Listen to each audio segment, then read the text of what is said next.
Mandalay.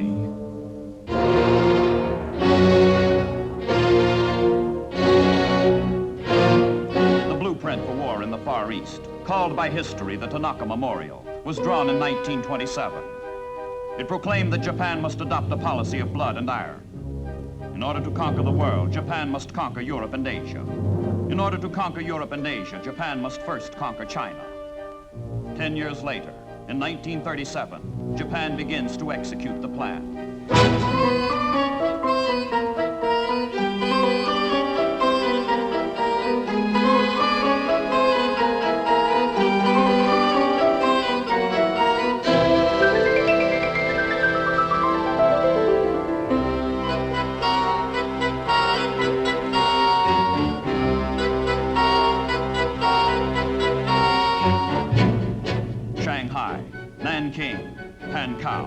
City by city, province by province, the Japanese slash at the vast, unyielding body of China.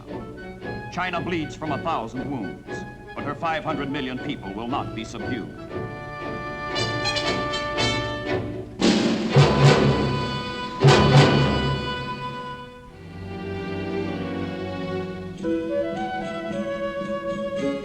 China's leaders have neither planes, nor tanks, nor artillery, nor organized armies with which to stem the flood of 1 million Japanese soldiers. But with what little she has, China fights on under her leader, Chiang Kai-Shek.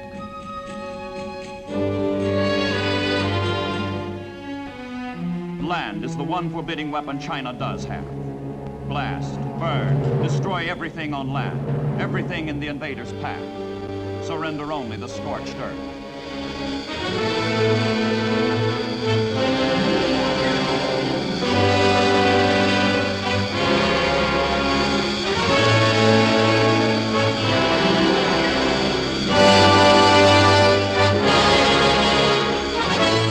Imperial Japan cuts 300,000 square miles out of the heart of Republican China. And China's coast is shackled to Japan's navy. 1 million refugees flee inland. The incident in China today will be war in the world tomorrow.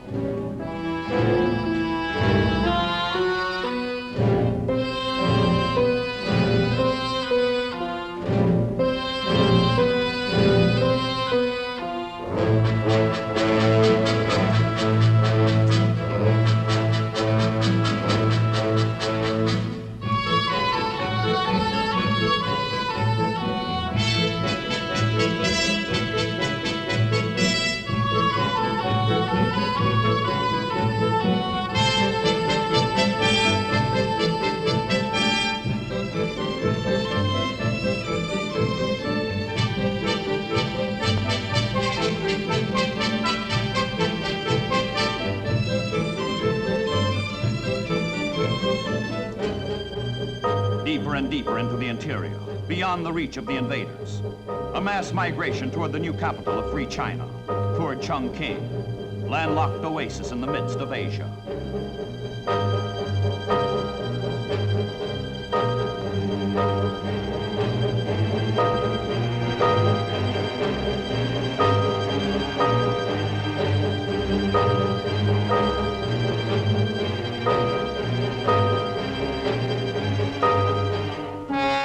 China's sole access to survival now lies southward across the Himalayas, southward to Burma.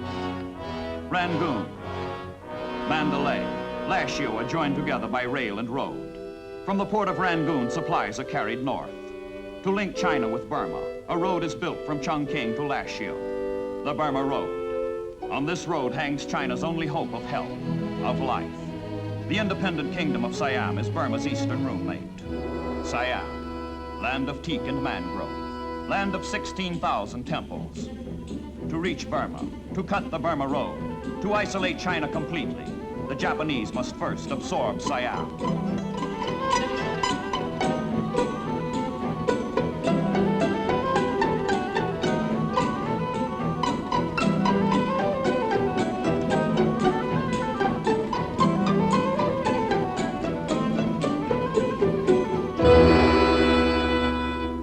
Absorb it they do, without violence or resistance.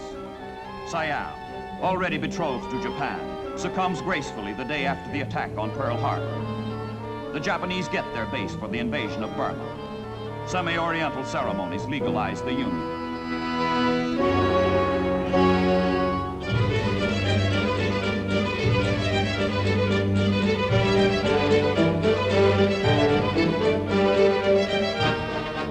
One week after Pearl Harbor, the Imperial Japanese Army bursts across the border of Siam into Burma. 5 months of ravaging and slaughter lie ahead before the Allied defenders are split and shattered. Into central Burma go the invaders on the road to Mandalay. Mandalay, whose conquest will cut the Burma Road. In May of 1942, the city falls. China is isolated. China is cut off from her allies.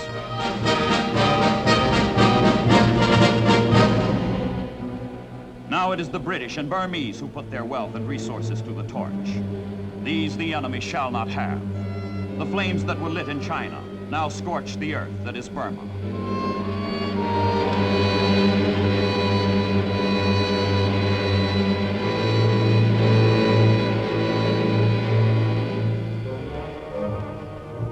The Allies are driven out of Burma. But the Japanese have been deafened by the sound of their own guns. For the wind is in the palm trees, and the temple bells they say, "Come you back, you British soldier. Come you back to Mandalay."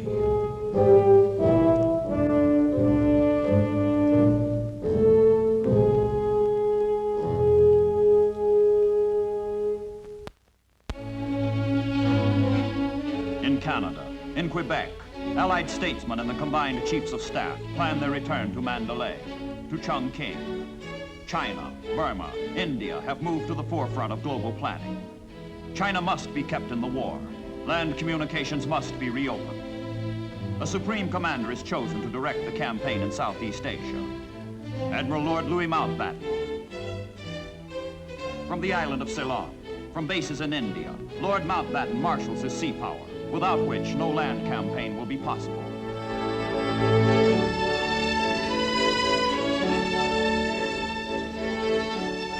The United States carrier Saratoga is welcomed to the Allied East Indies fleet by the crew of the British battleship Queen Elizabeth. The Royal Navy, the United States Navy, and the navies of France, the Netherlands, Australia, South Africa pool their warships to guard 7 million square miles of ocean.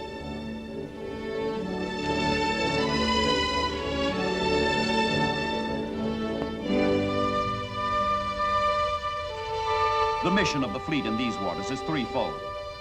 Deny the Indian Ocean and adjacent waters to the enemy. Cut his communications with Burma. Protect the Allied convoys, on whose safe arrival the destiny of Southeast Asia now depends.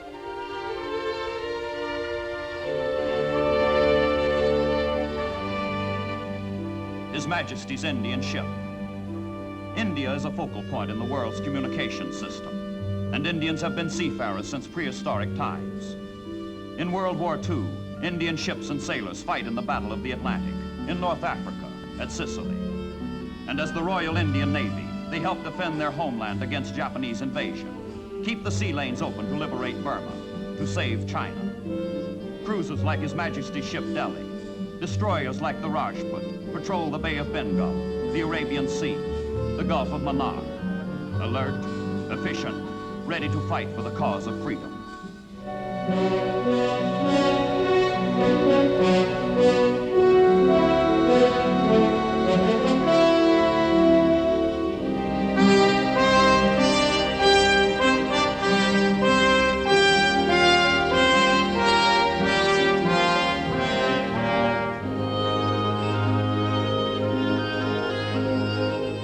Axis submarines, German, Italian, Japanese, prowl the Indian Ocean. An ever-constant threat to Allied convoys carrying men and supplies to China, Burma, India. The main body of the Japanese surface fleet has more than it can do to cope with the United States Navy in the Pacific. But there are Imperial submarines to spare.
Across 3 vast oceans, past 3 great continents, the supplies for victory reach the docks of Calcutta. From the United States, from Great Britain, from the factories of India herself. Half a world away, the war in Europe demands and consumes millions of men, billions of supplies. Half a world away, the war in the Pacific demands and consumes more millions of men, more billions of supplies. Calcutta gets only what can be spared from democracy's ever-emptying arsenals.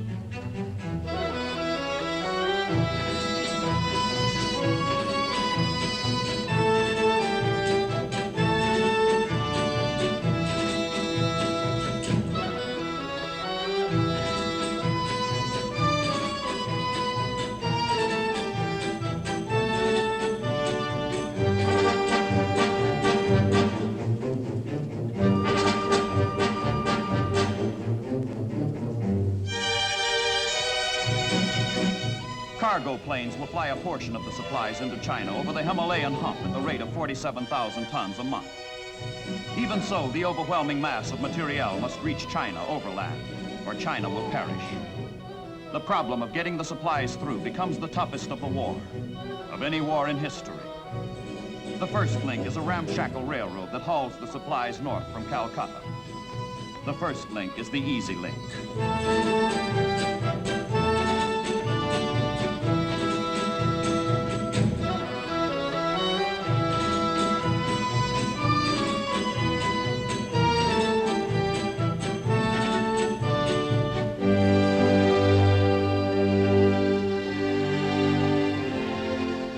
Southeast Asia overrun by the Japanese, with the Burma road cut, Allied supplies pour from Calcutta to Ledo, on the border of India.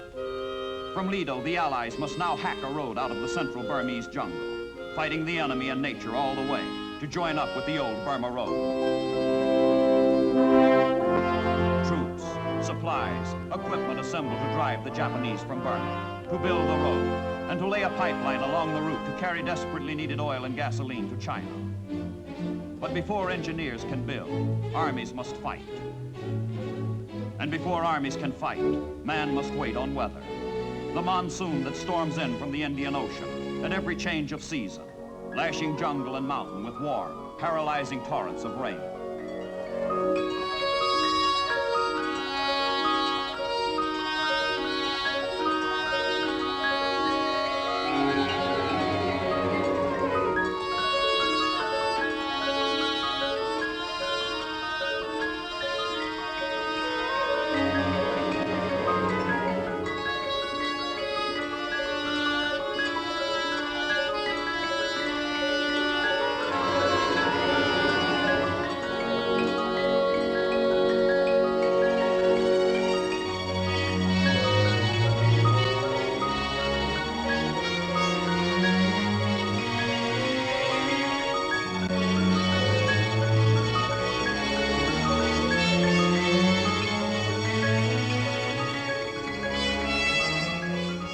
Has come. A truly cosmopolitan army stands ready for the bitter ordeal ahead in Burma.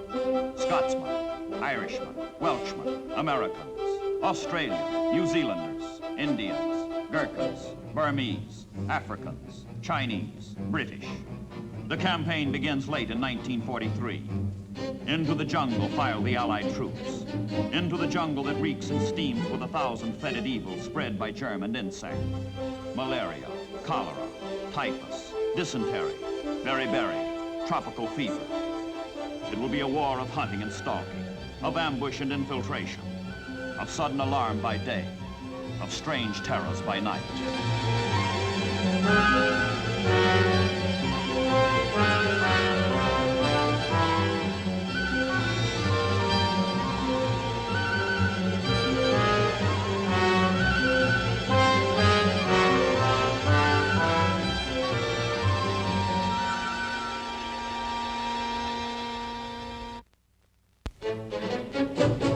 Behind the combat troops come the engineers to lay their pipeline foot by foot, yard by yard, across the conquered jungle.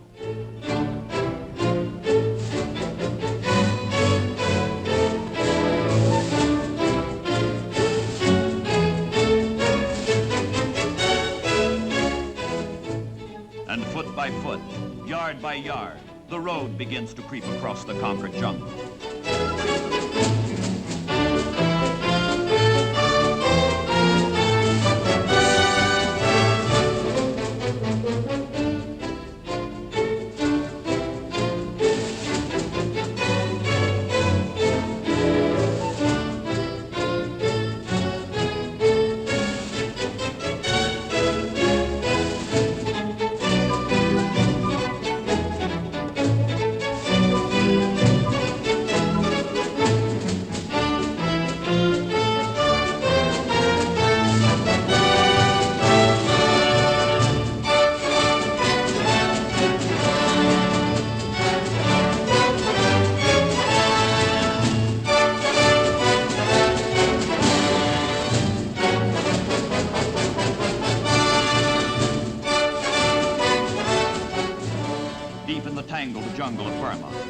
Of the Irrawaddy, boat yards, and then boats are hewn out of the forest.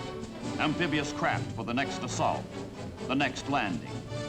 The interior of Burma is slashed and crisscrossed by wide, tumultuous rivers almost impassable to man, but not to the men who have determined to conquer nature while conquering the Japanese.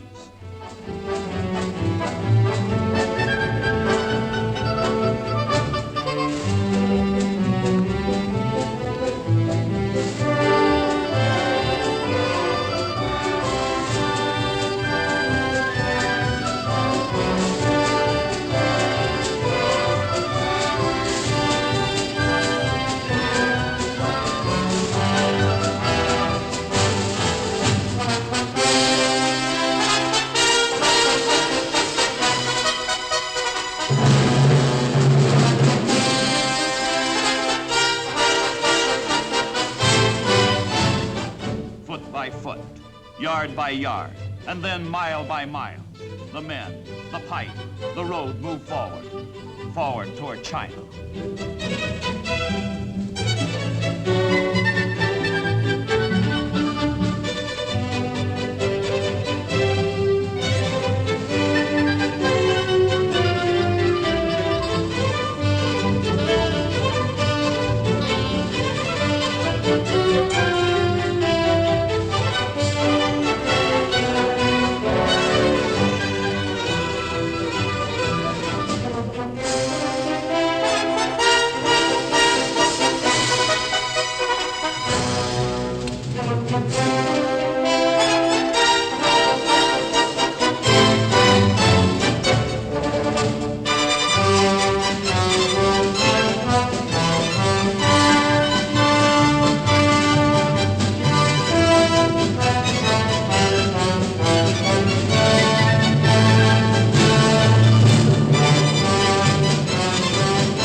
Japanese units, conquerors of Singapore and Malaya, are decimated in the jungles of Burma.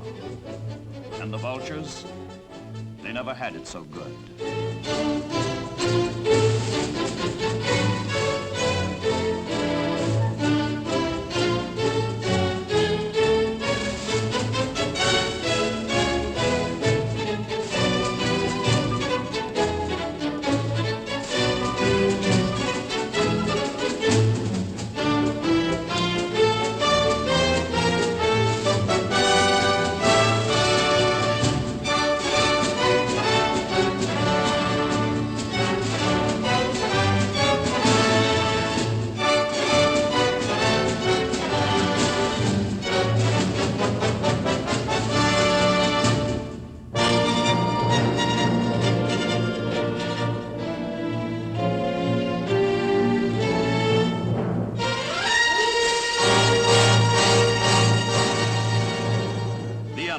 Challenged and beaten in jungle warfare.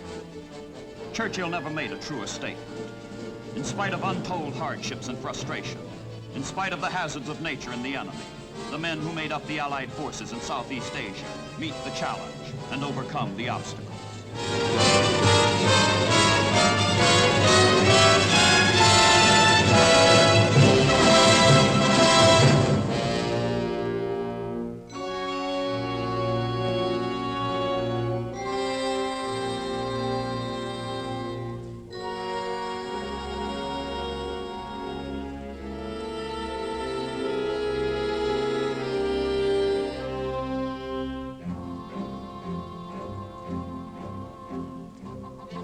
Come you back, you British soldier. Come you back to Mandalay. And back they come, the British 14th Army.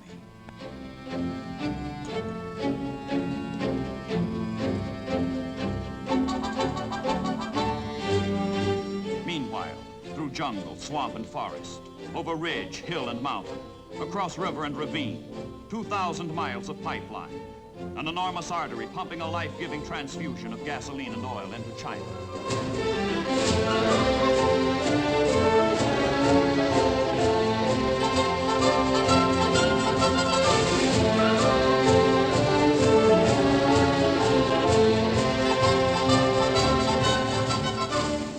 Many called it impossible. But the Ledo Road becomes one of the greatest feats of construction in man's ancient endeavor to move from one place to another.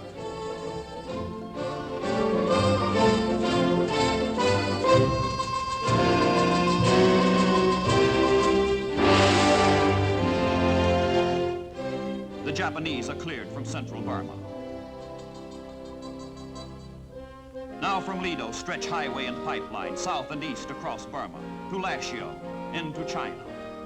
The Ledo Road, joined at last with the Burma Road, is open.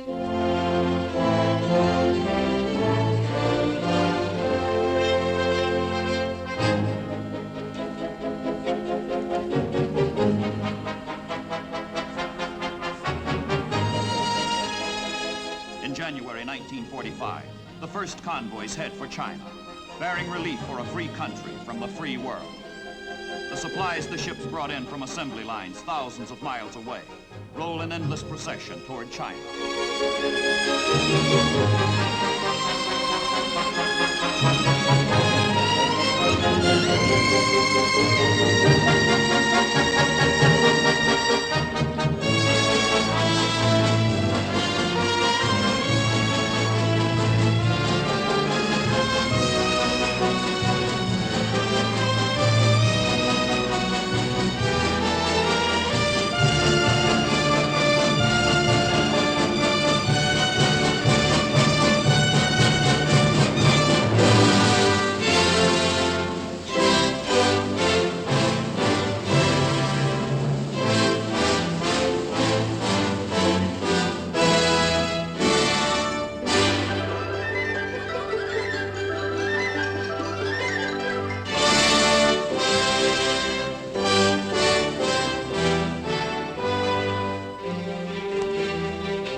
China.